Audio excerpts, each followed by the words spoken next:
Čau! Mani sauc Kristīna Virsnīta, un kopā ar Getliņu Eko mēs mēģinām saprast, kas vēl būtu jāizdara, lai bioloģisko atkritumu šķirošana būtu paveicams uzdevums. Satikšu Āzijas garšu restorāna Mission Canteen vadītāju, reiz arī šefpavāru Uģi Veitu, jo restorāni un kafejnīcas, kas ir ēdināšanas biznesā, iespējams bioloģiskos atkritumus rada visvairāk.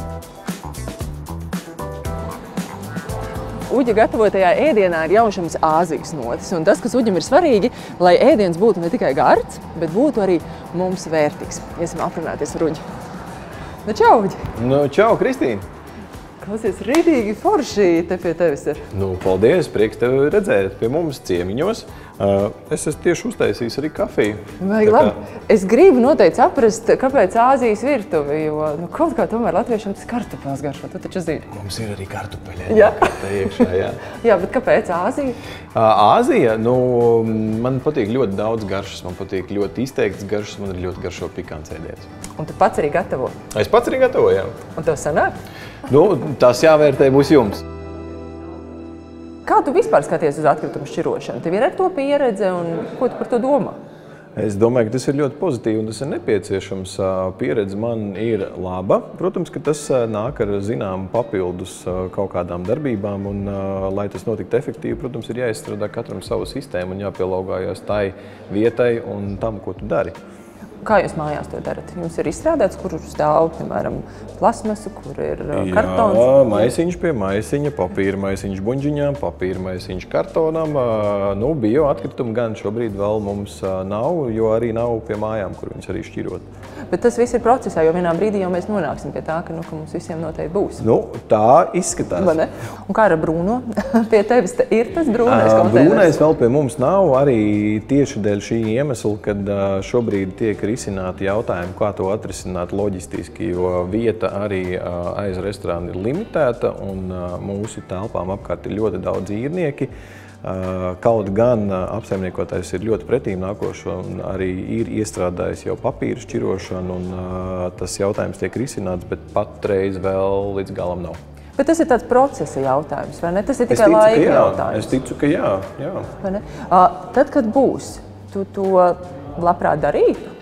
Jā, kāpēc nē? Es domāju, ka bioatkritumi ceļš uz pārstrādi, tas ir daudz efektīvāk. Tas domu virziens ir pareizs, ka restorāni, ēdināšanas uzņēmumi ir tie, kas visvairāk saražo bioatkritumus.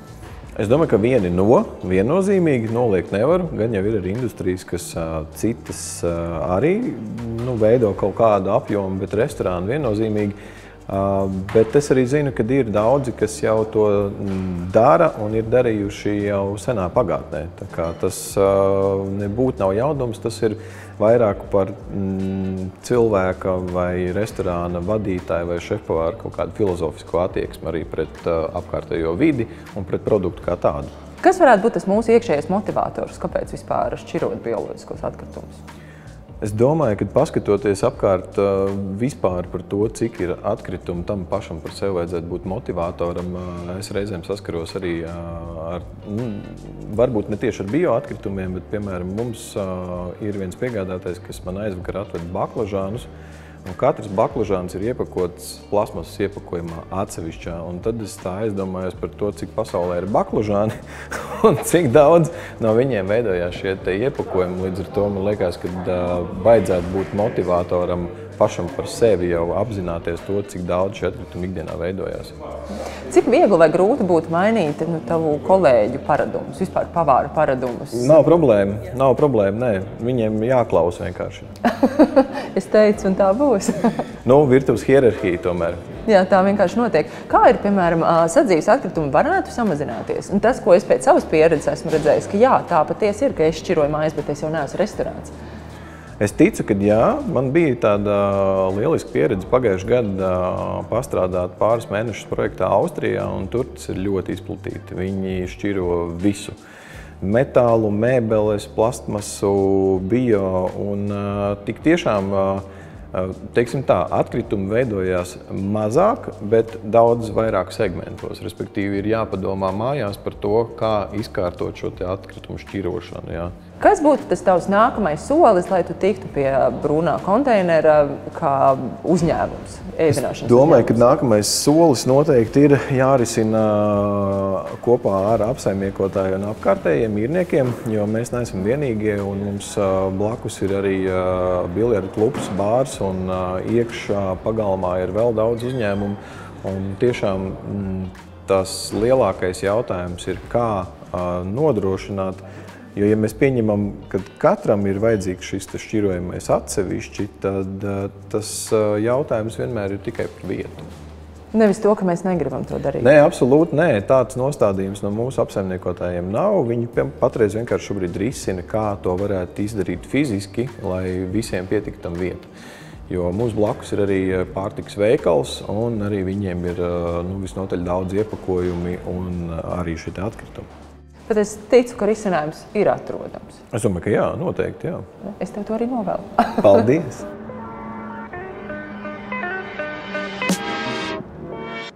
Jebkurai juridiskai firmai ir jābūt noslēgtam līgumam par atkritumu izvešanu. Tātad šī juridiskā firma var arī atkritumu izvedējam prasīt šos te brūnos konteinerus un meklēt iespēju, kur tos novietot. Vispirms būtu jāsaprot, kādi lielie atkritumu konteineri mums ir, piemēram, iekšpagalmā. Tad noteikti ir sadzīve, noteikti ir stikla jau pasūtīts, noteikti jau šķirojam iepakojumu.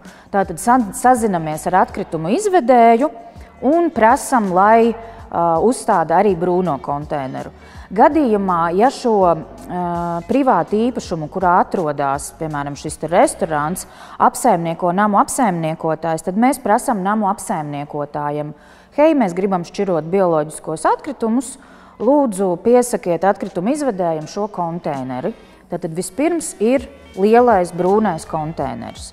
Un tad mēs ieviešam bioloģisko atkritumu šķirošanu tieši savā uzņēmumā, savās iekštelpās. Mēs izdomājam, kas būs tās tvertnes, kur mēs izmetīsim šos te bioatkritumus. Varbūt mums viņu ir tik daudz, ka mēs pat taisno nesīsim uz lielo konteineri. Varbūt, ka mums vajag kaut kādus nelielāku izmēru konteinerus arī iekštelpās, restorāna virtuvē, piemēram. Es nezinu, to vislabāk zinās pats uzņēmuma īpašnieks, kādā veidā šo šķirošanu nodrošināt. Īpašas norādes tieši restorāniem nav. Visas norādes attiecas gan uz restorāniem, gan uz iedzīvotājiem. Tātad bioloģisko atkritumu konteinerā neizmest ēdienu, kas atrodas vēl iepakojumā. Tātad visklasiskākais piemērs, kas ir novērots arī praksē, ka sabojājušos maizi izmet kopā ar maisiņu, kurā šī maize ir sabojājusies.